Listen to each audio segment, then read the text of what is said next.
Hi there and welcome back to the channel. Thanks very much for joining me. So today we've got something brand new just arrived from Airfix, just in time for New Year 2021. It's the Tiger 1, but it's in 1/72nd scale. Now Airfix have started to do these 1/72nd scale kits. Hopefully you'll have seen my review about a week ago on the Sherman Firefly. This is obviously the natural partner stroke enemy opponent for that. So let's take a look. I haven't opened it, it's brand new, still sealed from Airfix. Brand new item. Let's have a really good close look at what we got.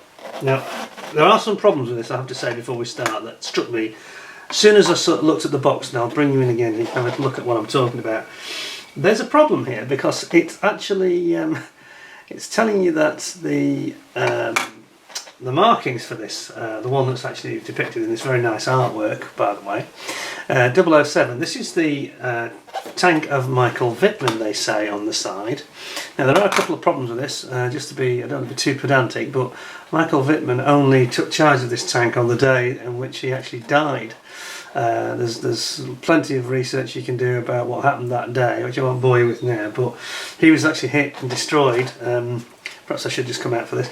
That 007 tank was actually ambushed by a group of Sherman Fireflies from the North Hants Yeomanry and also from the Canadians on the other side of the road, of the Grummanhill Road.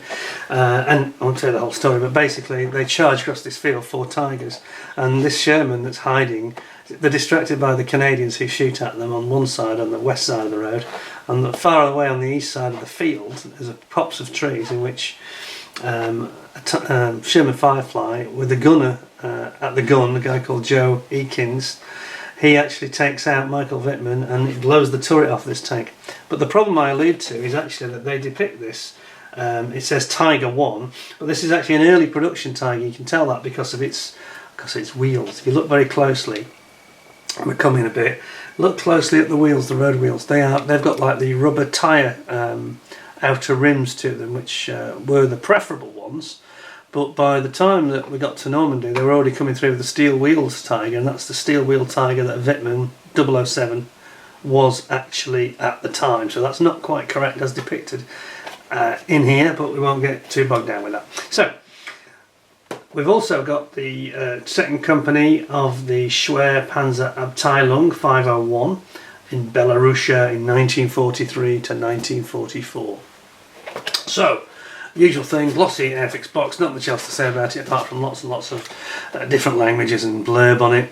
So I think without further ado we will get cracking and have a look inside. So we get the trusty knife out and we'll crack through the seal, which is like a very thick tape that we used this time. And that one, and that one, there we go. Also got some catalogue reference number on the back, and I think I better zoom you out a bit more. There we go. Right then, what have we got? One plastic bag. I wish Airfix would stop doing that. I hate it, hate it, hate it. Not good enough. Please listen to the customer and stop doing that. Airfix have got lovely boxes, but they've got this silly plastic bag within, which is just nasty. So, I'll cut into that in a minute, but first of all we'll have a quick look at the old instructions, he says, as the decals literally fly across the room and have vanished. I'll have the, oh no, it was just the tissue. We won't worry about the tissue. We'll pick it up. There we go. Right. Yeah, so they continue this error that I've just alluded to. There's a colour call-out sheet, and these are very good, don't get me wrong. Don't want to knock them. I just think they've got a little bit, yeah, a little bit out on the detail, the accuracy here. It's clearly an early production Tiger, and that wasn't an early production Tiger. That was the Panzer Abteilung 101. We're using the mid-production with the steel wheel. Anyway, Tiger 1 SV, commanded by Michael Wittmann. Normandy 1944, got its turret blown clean off by Joe Eakins and his Sherman Firefly, proving what I said in my previous video on the Sherman Firefly, that it could take on the Tiger no problem at all, as long as it was within reasonable range. I think he shot it at about 350-400 yards, which was, yeah, ideal sort of range for that 17-pounder gun. Anyway, got all your colour call-outs, typical Normandy camouflage there, which is very nice. with the it's got the desert yellow and it's got the green and brown overpainted on top of it. And of course, if you go for the Russian option on the other side, it's white. No surprises there. So it's matte white, number 34, a bit of gunmetal here and there for the tracks, and then a little bit of matte wood for your tools. But of course, you'd want to weather it up a bit, I think, folks, wouldn't you? That would make it really nice. But a nice sheet. Technical errors apart, we won't get too bogged down with that. I've just realised I've got a confession to make as well, actually. Just to prove I'm not perfect or any, paragon of virtue, I made the Tamiya mid-production Tiger, and I depicted it as Michael Wittmann's Tiger, not this one, the one that he used at Villas Bocage, Tiger 222 I think it was, but that was also wrong because for the same reasons I've just explained, that it had the early wheels, which actually would have been the metal wheel version, but I don't want to bog you down with this. Let's have a look at these decals. Now you can see here that they're really very, very nice. The 007, no relation to James Bond by the way, 007 motif is clear in the yellow and white. You've got your little German crosses, and you've got the Panzerschwer markings there, Panzerabteilung I should say, 101. And then you've got the 332 with even less markings on for the Russian option. It's very simple indeed. So that's those. Let's have a look at the proper instructions now. See what you make of this. Usual Airfix thing. And oh right, okay. So yeah, like the Firefly, then we have got this system where they've got this clever pre-constructed wheels track set that you just stick on the side ready to go, or you build them up properly as you would normally in a more complicated way, although even that's got some pre-positioned wheels that are actually connected together, it looks like. So there's not that much labour involved, which is good. And if you want to be really lazy, or if you're a youngster and it's a bit much for you and a bit too long-winded, you can go for that pre-produced track set and wheel set on the sides. So that is good. That's a really big step forward. Very clever of Airfix to come up with this system, I think. So it's not a bathtub. You sort of build it up with the floor and the sides. Then you've got the back piece goes on. Shows you exactly how the fit of the front plate should look when you put it on.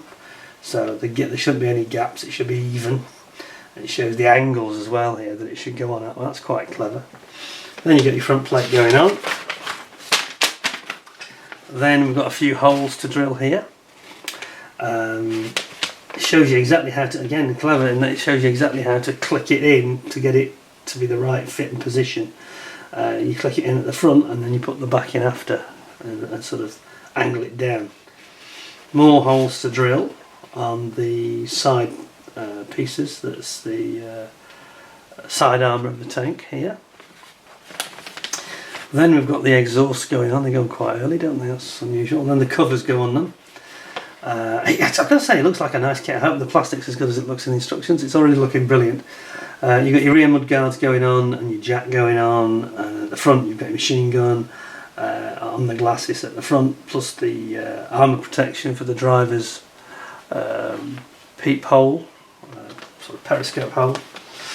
Then we're putting on the tow cables, and we've got the rear tow hooks as well there.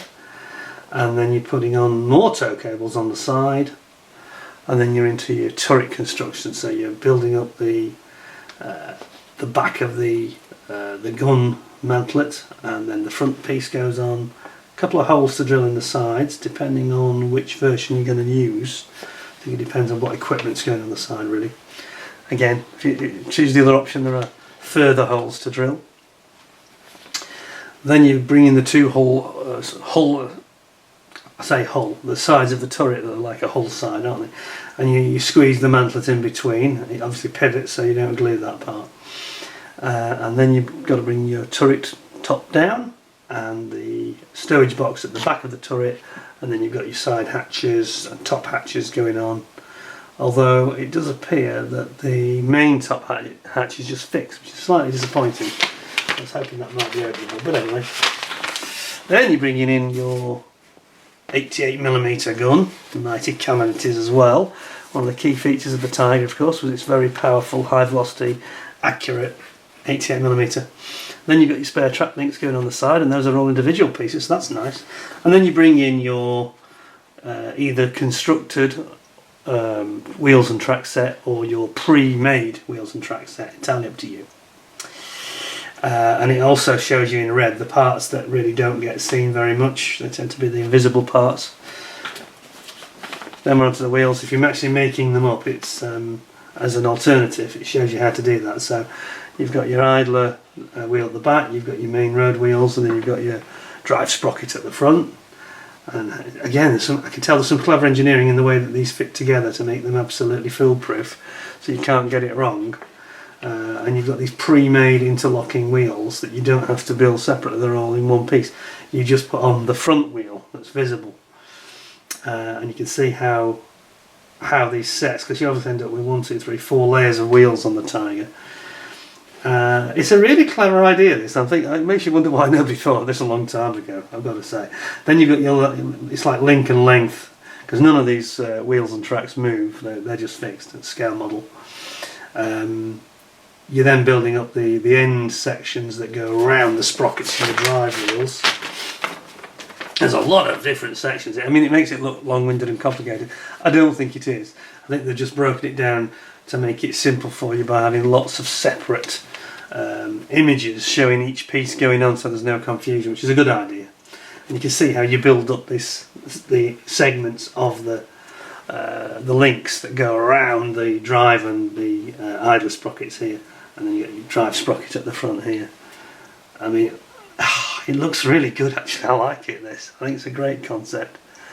And again, you can see how they've not done it quite the same as they did on the Sherman, where they had like an outer piece that was visible, already pre-made, a bit like the Mosquito, the Tamiya Mosquito idea of building up the treads on the wheels. They've gone for a more conventional full length of the link there, but the actual concept means that you can't get these out of position. If you got these out of position, you do something radically wrong, I think. And then you just repeat the whole process on the other side, obviously, which brings you to finishing off at the back. You've got your little link sections that go around, very repetitive this obviously, and then finally your completely constructed wheel and track set goes onto the hull, and that's kind of it really. You just bring your turret down and you have a very impressive looking completed Tiger, which is interesting, to put it mildly. I have to say that that looks brilliantly thought out, great, well conceptualised, well illustrated and explained as well. So let's have a look at the plastic. See what we got. I cut it properly this time? Yes I have. Come out in one go. Right, so starting with perhaps the most interesting bit, which is these pre-produced oh, that's interesting as well, actually. That's interesting as well. Going back to what I was saying, let me just show you this close up, you'll need to see this. Going back to what I was saying about these sorry,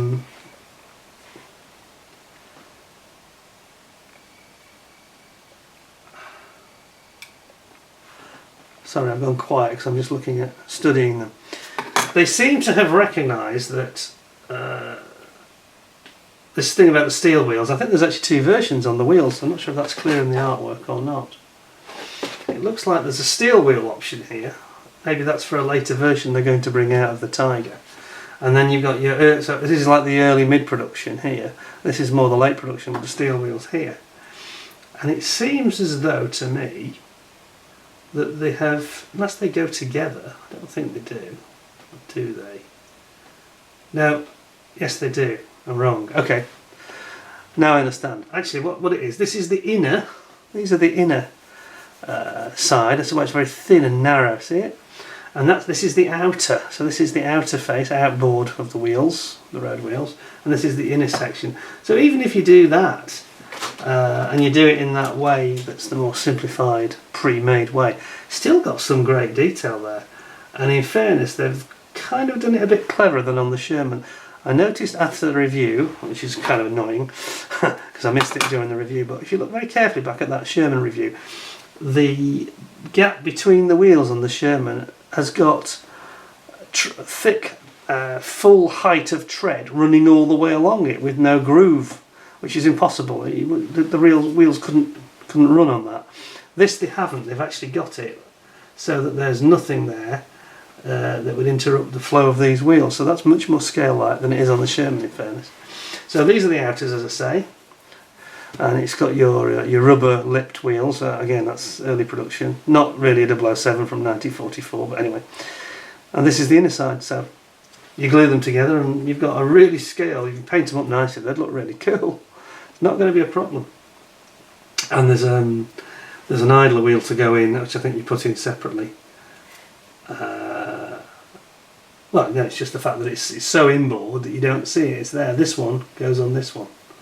Can you see that? Let's zoom it out a bit more. Sorry, so this top one here is glued on top of here directly, and you end up with a perfect set of road wheels and tracks. Excellent. What a brilliant idea. Sorry if I was a bit slow on the uptake there. Right, we've actually got 5 sprues. It's quite a lot, isn't it, for a small kit like this? So let's go straight to the other one. This is if you're doing the more conventional setup and you're going to build them up yourself. As you can see, oops, there's a bit falling off something here. Just a bit of a random sprue, I think. So you've still got the interleave wheels already made for you, which saves actually a lot of donkey work. You know, I mean, that's one thing on the Tiger that's a bit of a pain, is doing all these wheels. So on here, you've got the inner sections are already pre-made for you, and you just build up the outer sections, which are here with your road wheels, as you can see. So they get glued on the exterior, and they're really nice actually. They're very scale-like. You can see all the bolts on it, and you can see there's the idler wheels, and then you've got your track lengths here for the top and the bottom, and then as discussed, here are the little sections that you then build around the sprocket and idler wheels at the front and rear. And Bob's your uncle, you've got a complete set of tracks, which will look absolutely gorgeous, I'm sure. Moving on, well, actually appropriate next sprue be this one, because on this sprue we've got some more. These are actually the sections that go around the corner and sort of up and over, so to speak. So I'm not quite done with the tracks yet. These are those small sections you saw that have to be built up one by one. This is why the instructions look very long and maybe complicated, but they're not. They're just telling you to do one thing at a time. You know, one section of the instructions tells you to glue that in, and the next section tells you to do that one, and so on. Here's these rather lovely looking drive sprockets and the idler wheels. Very, very nice. And then we've got the various towing cables, tow hooks. And those cables look really nice. They really do. And then you've got your spare pieces of track link that go on the turret there. Okay, which leaves us with the main hull. It's quite a big sprue, this one, so I'll come out a bit. There we go. So on here you've got the top of the hull. There's some nice detail there, as you can see. All the grills and the vents at the back of the engine. You've got all your tools pre-moulded in here, cutters, you know. Then you've got the front, the sort of top of the front of the chassis, which has the mud guards on it and a spade. And over here you've got the rear end, which is where all your exhausts and covers go there. Here you've got your side armour with the skirts which protect the top of the tracks. That's very nicely moulded, that. They've done a great job with this, they really have. I think this is Airfix taking it another leap. I mean, the Sherman was a leap forward, big leap forward, and this is slightly more refined still. It looks gorgeous. Here you've got the sides of the chassis where you put the wheel system on, wheel and track system. And it's got some fine detail, hasn't it? Look at that. Really, really good. Gorgeous. And then lastly, there's a lot of sprues this for a small kit, I've got to say. Lastly, we finally get to the last sprue, and this is the turret. So in here we've got sides of the turret, the top cover section, you've got the gun mantle which looks superb. We'll zoom in on this in a second and look properly. You've got your ammo storage boxes, etc. That go on the back of the turret. Here's your exhaust and exhaust covers, and here, and we've actually got a broken piece on the sprue here. This is the it's just the mud guard. It's okay. I thought it was one piece, it isn't. It's actually separate. It's a bit broken off there. And then we've got the 88mm gun, so let's start zooming in with that, shall we? 88mm, you know, unmistakable muzzle, very, very iconic looking weapon. Here's the top of the turret. You see that it is a shame that they decided to have the hatch shut. It'd be nice if they could have just. That's the one thing they're missing. They haven't learned the lesson of Matchbox here, guys. Get yourself some dioramas. If Airfix started putting dioramas in these kits, I'm sure they'd sell even better. I'm sure they would. Everybody comments on it, you know. Boys of a certain age all say to me, aren't they great? You know, you can personalise the diorama, you can do this, you can do that, add a few extra figures if you want to. But these don't come with one, and that's a real mistake, actually. So Airfix, just have a look at those Matchbox reviews I've done and have a think about what you can do in the future, because I think you could do it really well, especially with this quality moulding.